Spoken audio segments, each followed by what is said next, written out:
is going on? Welcome to No Chill Promos. How y'all doing? Hope you're having a blessed day today. And before I get into this Dominion review, real quick, I just want to do a shout out to all the subscribers to the channel and to the followers on Rumble. Got an email stating that I'm at like 3,500 views total on my channel. So thank you to anyone that viewed my videos in shorts. I appreciate it. So, hey, let's get into this shit, because it was a long ass show. So I'll try to make this shit as quick and painless as possible. First match on the card is my nigga Tetsuya Naito, the man in New Japan. My favorite when it comes to this New Japan shit. Going up against the Prince of Pace, Callum Newman. Now, this is my first time seeing this dude wrestle, and he's like a young boy version of Will Ospreay and Jay White, or as I like to call him, Jay Caucasian, because he looks like both of them combined. It's crazy, and he's pretty good in the ring too, I must say. He's pretty athletic, you know. I was impressed. But the match was pretty quick. They showed Callum having heart by kicking out Destino. Then Naito just hits his ass with another one. 1, 2, 3. Naito goes over, as he should have. But Callum does have my interest. You know, I look forward to seeing how he progresses within New Japan. And when it comes to these reviews, I'm not breaking down the matches move by move, because that'll take forever, and I ain't got time for all that shit. So fuck that. So I'll try to do like a quick synopsis of these matches. Next match is the Mighty Dominions team of Kosai Fujita, Robbie Eagles, and Zack Sabre Jr. going up against Bullet Club's War Dogs and Clark Connors, Drilla Maloney, and some dude named LJ Query. I don't know. I never seen this dude before in my life. So, match was good. I was expecting the War Dogs to go over here, and to my surprise, the Mighty Dominion win. You know, because from the past pay-per-views I've been watching of New Japan and AEW, I've been seeing Zack Sabre Jr. doing job after job. So I figured, you know, the streak was going to continue. And now all of a sudden, Zack Sabre Jr. is getting wins now. So hey, I'm here for it. I like Zack Sabre Jr. So and Kosai impressed me too. This is my first time really watching him, so he's good too. And Robbie Eagles, I mean, I see enough of this dude. I mean, he doesn't really do anything for me. Just mid-card. A guy that's mid-card purgatory. He's that type of talent. So, next match is for the King of Pro Wrestling title. And I guess the match stipulation is the Storm Catch Rules match. I'm not that familiar with, but apparently it's like a 15-minute 2-rope break and ring escape limit match. So I guess it's like kind of like a British Rules style match. So it's between the Great Okan and Uemura. So I wanted Yuya to win here, because first time I seen this dude, he was tag teaming with I Believe in Joe Hendry down in TNA. So I'm a fan of Yuya. You know, I expect big things to come from him in New Japan, but tonight was not his night, because Great Okan had his number, cash in, here's his seat, and Great Okan is now the champion, the King of Pro Wrestling champion. So, hey, good for Great Okan. And real quick, I just wanted to point out, this Great Okan came out and he was rocking a flag under the United Empire's banner. And I'm like, what's going on with the UE? So I'm gonna step up to be a new leader, or I mean, are these guys gonna disband? What's going on here? I don't really keep up with New Japan like that. I know these guys haven't been the same since Ospreay and Aussie Open left for AEW. So hopefully someone steps up to the plate and becomes a leader, because UE still has potential. I like to stay with him. So we'll see what happens. Next match is for the Openweight 6-man tag team titles, with Los Ingobernables de Apple challenging Hiroshi Tanahashi, Oleg Bolton, I think that's his name, and Toru Yano. I enjoyed the match. It was a good 6-man tag, but I got a few takeaways from this match. One being Oleg Bolton himself. This is like the first time I really got to see him work. I've seen him before, but I really didn't pay attention to him like that. And I was impressed. Like, out of the young boys, or young lions, as people like to call him, this dude has the most potential, easily. This dude's jacked as shit, looks pretty tall, like he's got something. Like when he did that gut wrench move on Tsuji, just throwing him around like that. Like, Tsuji looks like a big dude himself, so that's very impressive. So I look forward to seeing more for this Oleg dude. And have we gotten a Yoda versus Hiroshi singles match?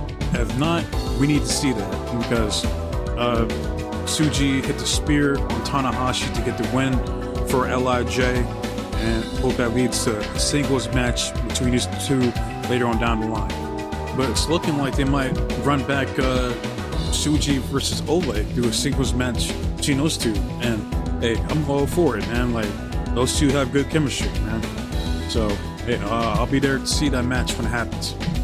Next match is for the New Japan TV title. The champion Jeff Cobb defending his belt against Tomohiro Ishii.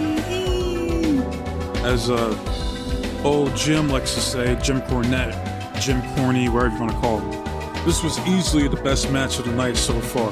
These two have great chemistry in the ring. It shows, man, these guys work snug, stiff, beat the hell out of each other. And Jeff gets a win by hitting the Tour of Isles on him for the 1-2-3. So still TV champion, Jeff Cobb. And as I mentioned earlier about the United Empire, man, I wouldn't mind seeing Jeff Cobb step up to be a leader. Like, I've been a fan of Jeff Cobb since day one. So hey, man, now it'd be a perfect opportunity to try to elevate this dude to higher up on the card. So we shall see. But moving on to the next match, and that's for the IWGP and New Japan Strong Openweight Tag Team titles, which I guess they unified at some point. And I also didn't know this was a Fatal 4-Way elimination match between the Mighty Don't Kneel's Mikey Nichols and Shane Hayes, Bullet Club's Chase Owens and Kenta, the Roads of Destiny, El Phantasmo and Hikuleo, and Fisherman's Roki Goto and Yoshihashi. Gonna make this real quick because this match was chaotic. So basically, the Guerrillas of Destiny get eliminated first. Now they're the champions going into this match. The Mighty Don't Kneel hit their tag team finisher on Hikuleo. They get packed up first. Fisherman eliminates Bullet Club by hitting their tag team finisher on Chase Owens, and it's down to Fisherman versus the Mighty Don't Kneel. Then the Mighty Don't Kneel hit their tag team finisher on Yoshihashi, and the new unified WGP and New Japan Strong Openweight Tag Team Champions, the Mighty Don't Kneel, which I'm perfectly fine with because I've been a fan of the Mighty Don't Kneel. They're a great tag team, so big ups to both men. So moving on to the next match, and that's for the Never Openweight title. The champion, my third favorite in New Japan, the Dragon, big match, Shingo Takagi, defend his belt against Henare. And basically both men went out there and just beat shit out of each other for like 30 minutes and led to a draw. So still the champion is Shingo Takagi, and I will presume they're going to run this back at the next pay-per-view or at some point. So it was a good match. I enjoyed it. Moving on, it's now time for the IWGP World Heavyweight title match with the defending champion Stone Cold Moxley, or Mickey Mox, whatever you want to call him, Jon Moxley, defending his belt against Evil. And if you don't know what that's from SpongeBob's Mermaid Man and Barnacle Boy. I always call him that every time I see him. It's hilarious to me. I had a feeling this match was going to be a clusterfuck, and that's exactly what it was. But this would be one of the rare times that I would support Evil, because I'll take Evil over Moxley as the IWGP World Heavyweight Champion any day of the week. Alright, fuck that shit. But yeah, you had Evo, the House of Torture on one side, and then you got Moxley and his crew to try to negate the House of Torture's antics with Shota, Yuji Nagata, Tiger Mask, Tenzan, and Makabe.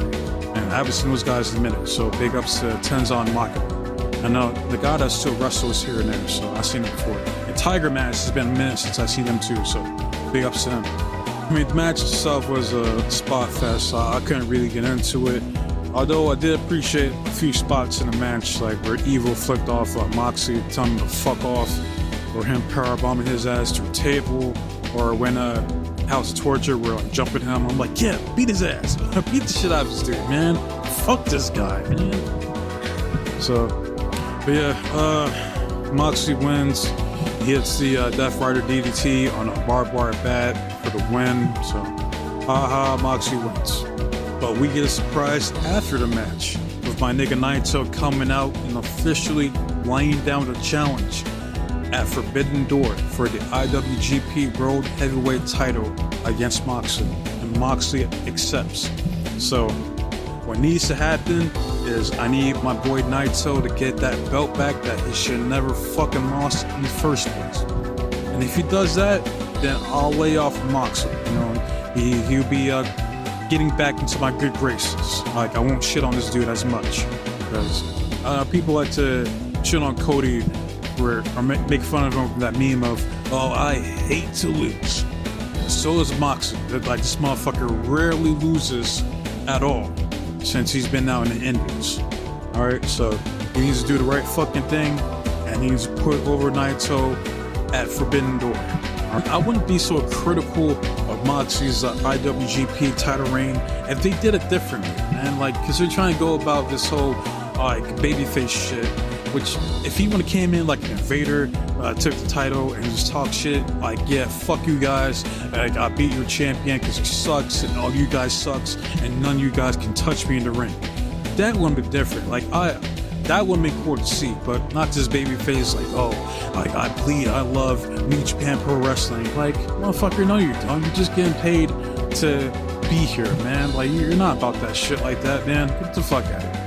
Because if you were, like, you would take the time to actually learn Japanese and try to communicate and resonate with the Japanese fans, you know? So I'm not trying to hear that shit. But we'll see how shit plays out at Forbidden Door.